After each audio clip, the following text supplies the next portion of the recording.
Hello friends, स्वागत है आप सभी का फतेह प्राइवेट आईटीआई के डिजिटल लर्निंग क्लास में।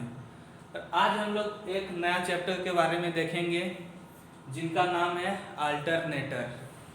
क्या नाम है? अल्टरनेटर। तो आज हम लोग इस वीडियो में क्या जानेंगे? अल्टरनेटर के बारे में कि अल्टरनेटर क्या है, ये क्या काम करता है, किस सिद्धांत पे काम करता है। तो आज इन सब चीज़ के बारे में हम लोग देखेंगे। तो देखिए, अल्टरनेटर यानी इसको हम लोग क्या बोलते हैं? एसी जनित्र। अल्टरनेटर को ही हम लोग कहते हैं एसी जनित्र, यानी कि एसी जनरेटर, एसी जनित्र।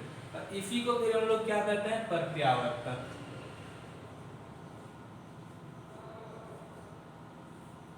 प्रत्यावर्तक के नाम से भी इनको जाना जाता है और एसी जनित्र के नाम से भी जाना जाता है अल्टरनेटर को।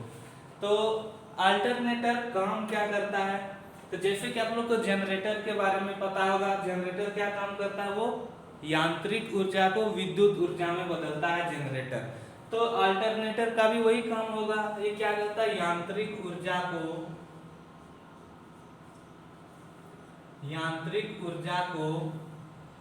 विद्युत ऊर्जा में बदलता है।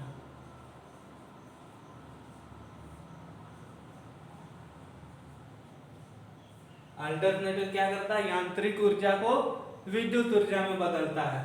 अब ये जो विद्युत ऊर्जा हमें प्राप्त होती है वो किस टाइप की प्राप्त होती है?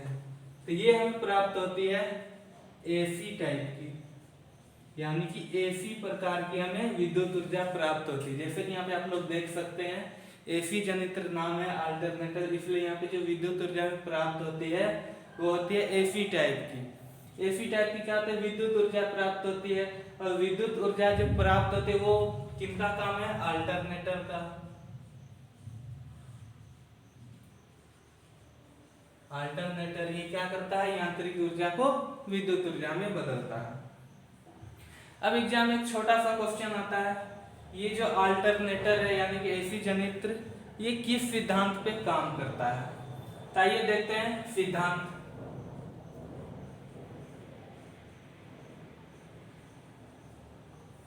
अल्टरनेटर किस सिद्धांत पे काम करता है?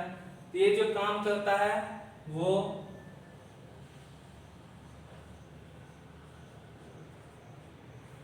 फैराडे के चुंबकीय प्रेरण के सिद्धांत पे। फैराडे के चुंबकीय प्रेरण सिद्धांत पे।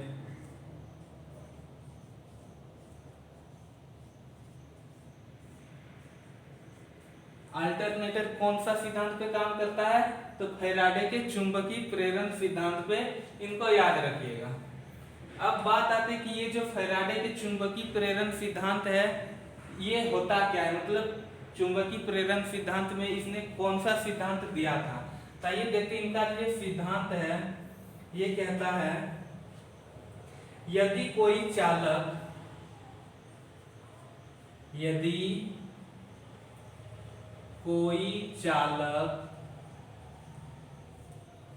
चुंबकीय क्षेत्र को काटता है, यदि कोई चालक चुंबकीय क्षेत्र को काटता है तो उस चालक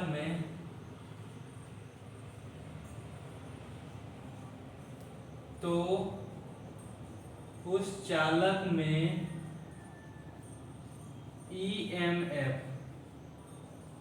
ईएमएफ यानी विद्युत वाहक बल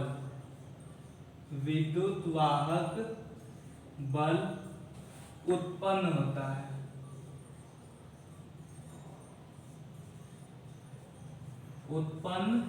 होता है।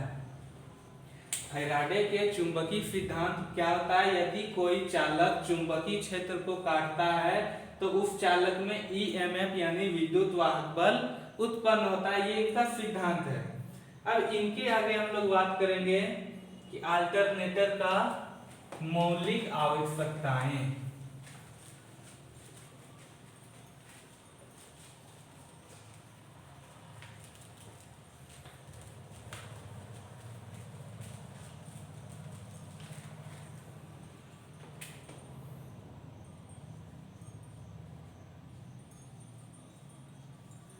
मौलिक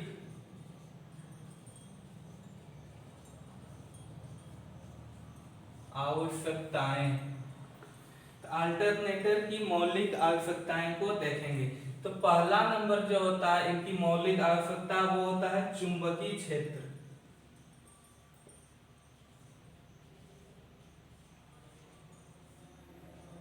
चुंबकीय क्षेत्र यानी कि इसी को हम लोग क्या कहते हैं, स्टेटर। स्टेटर। दूसरा होता है रोटर, जो घूमने वाला भाग होता है उसको रोटर कहते हैं। ये दूसरा नंबर इनकी मौलिक आवश्यकताएं होते हैं, रोटर। तीसरा होता है स्लिप रिंग तथा ब्रूस।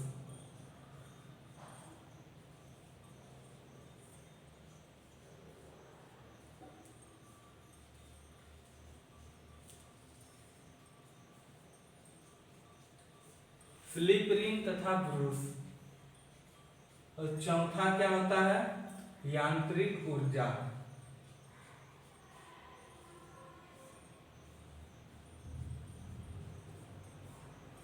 इनकी मौलिक आवश्यकताएं क्या होती है, चुंबकीय क्षेत्र यानी स्टेटर, दूसरा रोटर, तीसरा स्लिप रिंग तथा ब्रूस और चौथा यांत्रिक ऊर्जा।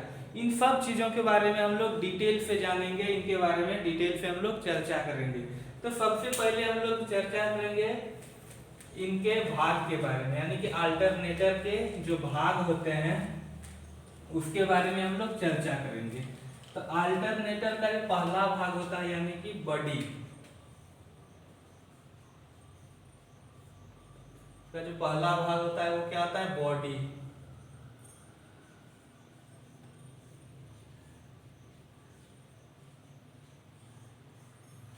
बॉडी या फ्रेम या योक। बॉडी या फ्रेम या योक इसी को कहते हैं। तो इनके बारे में पहले हम लोग जानेंगे, बॉडी के बारे में। तो बॉडी आप लोग को पता होगा कि जो अल्टरनेटर होता है इनकी बाहरी क्षेत्र, इनके जो बाहरी वाला जो भाग होता है उसको क्या कहते हैं, बॉडी कहते हैं, जो बाहर में जिनका भाग होता है। तो मशीन के बाहरी, लिख लीजिए इनका पहला पॉइंट, मशीन के बाहरी भाग को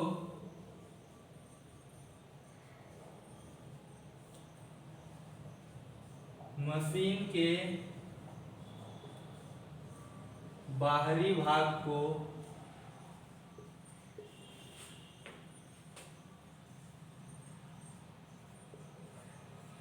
बॉडी या फ्रेम या योक कहते हैं। अल्टरनेटर का जो बाहर वाला भाग होता है, जो देखते हैं स्टील का बना होता है या लोहा का बना होता है, उसको क्या कहते हैं, बॉडी, फ्रेम या योक कहते हैं। अब इनके बाद बात आता है कि इनका जो बॉडी होता है वो किस चीज का बना होता है, ये भी कभी पूछा जाता है। अल्टरनेटर का जो बॉडी होता है वो किस चीज का बना होता है। तो याद रखिएगा ये जो बना होता है ढलुआ लोहा या कास्ट स्टील। कास्ट स्टील यानी इसी को हम लोग क्या कहते हैं, इस्पात। स्टील को क्या कहते हैं, इस्पात। तो ढलुआ लोहा जो होता है ये होता है छोटे मशीनों में।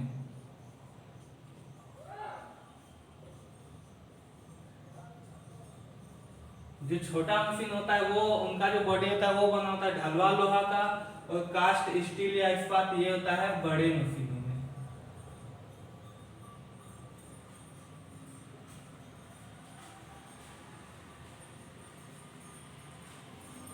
बड़े मशीन का जो बॉडी होता है वो किस चीज का बना होता है, कास्ट स्टील यानी कास्ट इस्पात का वो बना होता है।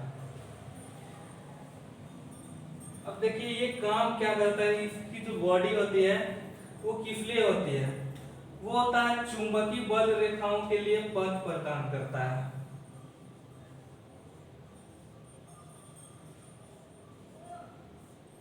चुंबकीय बल रेखाओं को